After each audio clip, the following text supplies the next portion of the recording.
Hey everybody, m.l.toys here, and we want to talk to you today about the new, much anticipated Phoenix Gearbox System that we're making for Power Wheels brand vehicles.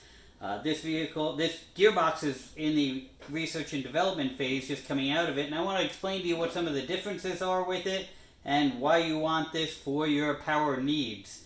We've been running this set for about 100 hours now. And we have a Jeep Wrangler. We're running at 24 volts, and we're running about a 200-pound person driving it, so way overweight for the vehicle. And we're going to explain to you here what the differences are in the gearboxes and show you what the performance differences mean for you in the end. As you can see by this axle out of our Jeep, it's got a nice bend to it. We're actually happy to have that bend because it's one of the places where Power Wheel gearboxes tend to fail. And again, remember, these are only designed for 12-volt stock motor use, so we're not faulting anybody for it. It just was never designed for what we all want to do with the Power Wheels. So we've done that. We've also gone through two motors. These are both blown-out motors. I don't know how much you'll be able to see in the video. There's a motor brush sticking out of that one, and there's a broken motor brush on this one. Both of these were on the Power Wheel side. The motor that is on the Phoenix side has still been running strong, and these were already used motors to start with. I couldn't tell you how many hours they have, but these 775 motors, they're fabulous. They go forever under normal use. Again, we have over 200 pounds and a bent axle working with these. So when you look at the gearboxes, again, they'll look similar on the outside, but they are completely different. First off, the material that we use on our gearbox is a much stronger material. It doesn't have the flex to it that these do, and you're going to see where those differences come into play. And then the gearbox on the inside, there we go. I'm going to take the gearbox covers off. So this gearbox is the Power Wheels one. It also has our race grease on it. We left stock grease on this gearbox for now. Both of them are running our Stage 5 gearing setup, which is the highest speed possible gearing. We want to do as much as we could to stress these gearboxes in our testing procedure. So right off the bat, what you see after running with the bent axle, and again about 100 hours of run time, you see a lot of shavings on the stock gearbox. That comes from the gearbox housing. Let's see, I don't know if the camera will pick it up. There's a ring on the outside of the housing here that is pretty much worn away. There's a little bit of flange left here. It is all gone over here. On the Phoenix gearbox, again, because we're using a better material, there is absolutely no difference to them at all. Now, there's another difference in the gearbox housing that caused this that I'm going to show you in a minute. Let's go to the gears, though, for a moment. The gears look similar, but they're not. Nothing similar at all. The 7R gearbox tabs, ours are a little thicker. We added a little more meat to them to make them hold up a little better. A lot of people say, oh, it's barely anything there, but percentages are exponential for durability, so that actually adds quite a lot of durability. The other difference, if you were holding these, you could feel it. Our gears are a much denser nylon filament, so there's a lot more strength to them. And then we also went to a slightly larger diameter hole. As you see, this one doesn't fit on here, and ours will fit a little loose and sloppy on here.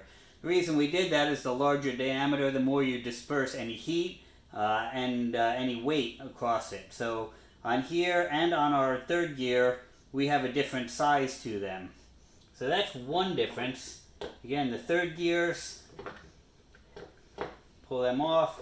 This third gear will not go over our shaft because we went to a larger diameter shaft to help with heat dissipation. The gearboxes themselves on the inside, you'll notice a longer shaft on here.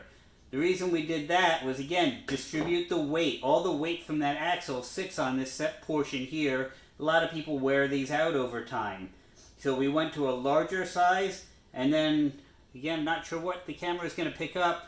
We put these weld channels inside of here to capture grease. There's 6 weld channels all the way around.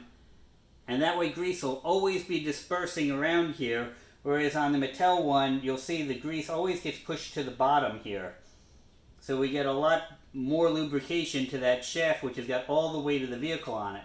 Also on the gearbox housing, we added more little grooves here to catch grease. there's 1, 2, 3, 4, 5 here, and I guess you can count that as 6. And we have every other one here. So there's a lot more grease being caught there. Helps keep everything lubricated a whole lot better. Grease is for the shafts, not for the gears. Nylon gears really don't need grease themselves. It's really all about the shafts on them. And then again, much heavier duty nylon filament gears will just take a whole lot more abuse.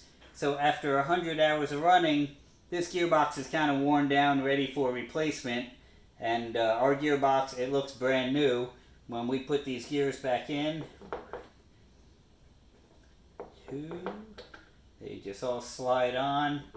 Everything is tight. You put it up next to another gearbox that we haven't run yet, and you can't see any difference. There's none of this extra material. Another way you can see the difference in quality, when I put the covers back on,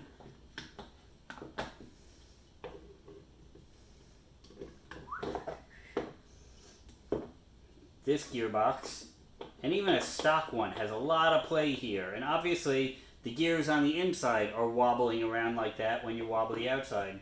Ours, 100 hours of run, almost no movement at all to it. So, much stronger system. 24 volts is easy for this. I'm sure we're going to have a lot of people putting 36 volts to it. We're not testing it for that, but I don't think it'll have any problem with it. This is going to come in at least 2 different gear ratios, 15-72, 72 being the size of the first gear, 15 on the pinion gear. That's standard on most vehicles. And then a 22-66, which is our stage 5 gearing. You'll actually be able to swap back and forth easily with them. Also, if you've got one of the 7R gearboxes and you've been using our steel gears, you know you have to sand that shaft down for the first gear to be able to use it. With these gearboxes, it's a direct drop-in, no sanding. It's a 2-second install. It's a great thing.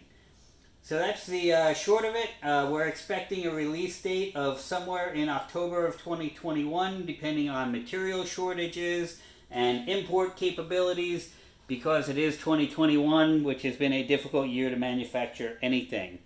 And that's all we got today from MLToys Performance Ride-On Parts.